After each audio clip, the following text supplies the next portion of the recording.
Bismillahirrahmanirrahim. Assalamualaikum warahmatullahi wabarakatuh. Apa kabar anak-anak? Semoga semuanya dalam keadaan sehat dan selalu dalam lindungan Allah Subhanahu wa taala. Di video sebelumnya, kita telah mendiskusikan tentang klasifikasi materi dan perubahannya. Salah satunya kita mendiskusikan tentang campuran homogen. Campuran homogen adalah salah satu contohnya tentang larutan. Nah, di video kita kali ini kita akan membahas tentang larutan asam, basa, dan garam. Tujuan pembelajaran yang akan kita capai adalah dapat menjelaskan karakteristik asam, basa, dan garam. Yang kedua, dapat menyelidiki bahan-bahan alam yang dapat dijadikan indikator alami. Oke, apa itu asam? Kita bisa mengetahui asam dengan mengenal ciri-cirinya. Yang pertama, rasanya masam, tidak boleh dicoba kecuali dalam makanan. Derajat keasamannya atau pH lebih kecil dari 7.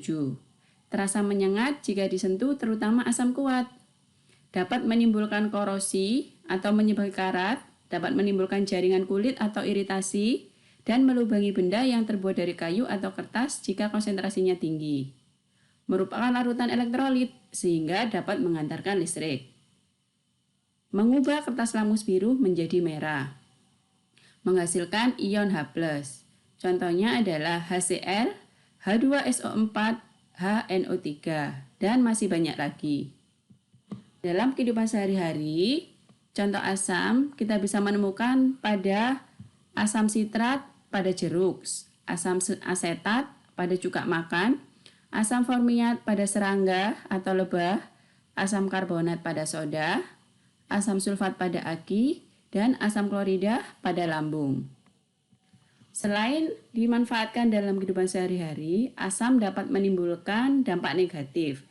Contohnya adalah hujan asam. Mengapa dapat terjadi hujan asam?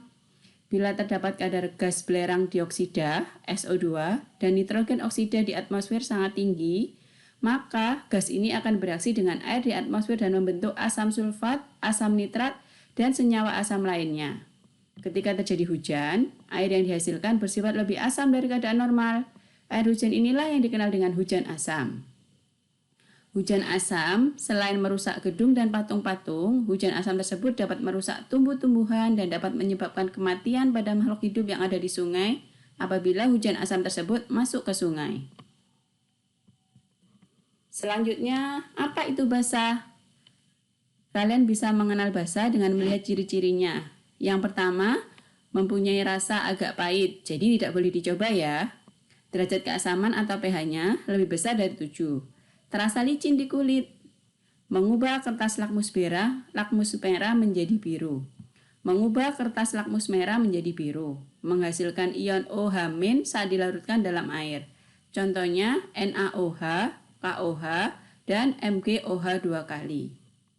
Kita bisa menemukan basa dalam kehidupan sehari-hari antara lain deterjen, sabun mandi, ini adalah obat MA, kemudian ini adalah pupuk urea atau NPK. Natrium hidroksida atau NaOH dan kalium hidroksida KOH sebagai bahan baku pembersih dalam rumah tangga. Magnesium hidroksida MgOH dan aluminium hidroksida AlOH3 terkandung dalam antasid obat nyeri lambung. Amonia NH3 adalah bahan baku pupuk. Nah, selanjutnya, apa itu garam?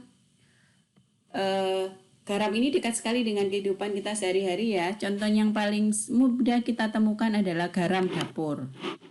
Nah, garam itu diperoleh dari reaksi antara asam dan basa yang menghasilkan garam dan air. Contohnya ini, reaksinya HCl ditambah NaOH menghasilkan NaCl ditambah H2O.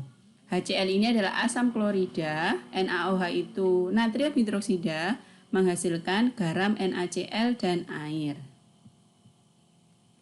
Nah, bagaimana kita bisa mengetahui larutan itu asam, basa, dan garam? Maka kita bisa menggunakan yang namanya indikator, ya.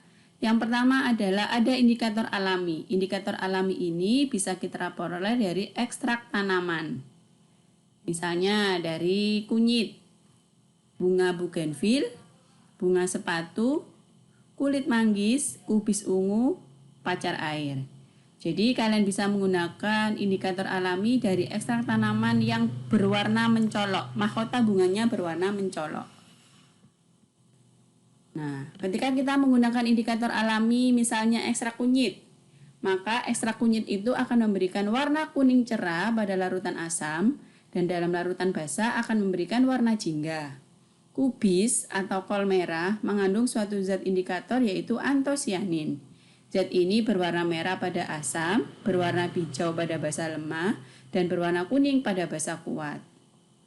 Ekstrak bunga kembang sepatu akan memberikan warna merah cerah jika diteteskan dalam larutan asam. Jika diteteskan dalam larutan basah akan dihasilkan warna hijau. Nah, kalian bisa mencoba sendiri nanti menggunakan indikator alami untuk mendeteksi larutan asam di rumah kalian masing-masing ya. Yang kedua adalah indikator buatan. Nah, indikator buatan itu contohnya ini digital pH meter. Yang ini adalah indikator pH universal dan yang ini adalah kertas lakmus. Kertas lakmus itu ada dua jenis, yaitu lakmus biru dan lakmus merah. Warna kertas lakmus biru akan menjadi merah dalam larutan asam. Warna kertas lakmus merah akan menjadi biru dalam larutan basah. Ingat kata kuncinya, kalau merah berarti asam, kalau biru berarti basah. Ya. Berikutnya ada larutan indikator. Larutan indikator ini adalah zat yang memiliki warna berbeda pada larutan asam, basah, dan netral. Contohnya ada phenolphthalein, kemudian ada metil orange, ada bromintol biru, kemudian ada metil merah. Nah, bagaimana kita bisa mengetahui indikator larutan asam basah ini? Jadi, yang pertama, indikator phenolphthalein atau PP. Ketika diteteskan pada larutan asam, maka dia tidak berwarna. Pada larutan basah berubah menjadi merah. Pada larutan netral dia tidak berwarna. Bromtimol biru (BTB) jika ditambahkan pada larutan asam menjadi kuning, larutan basah menjadi biru, larutan netral menjadi biru. Indikator metil jingga pada larutan asam menjadi merah, pada larutan basah menjadi kuning, pada larutan netral menjadi kuning. Metil merah pada larutan asam menjadi merah, larutan basah menjadi kuning, larutan netral menjadi kuning.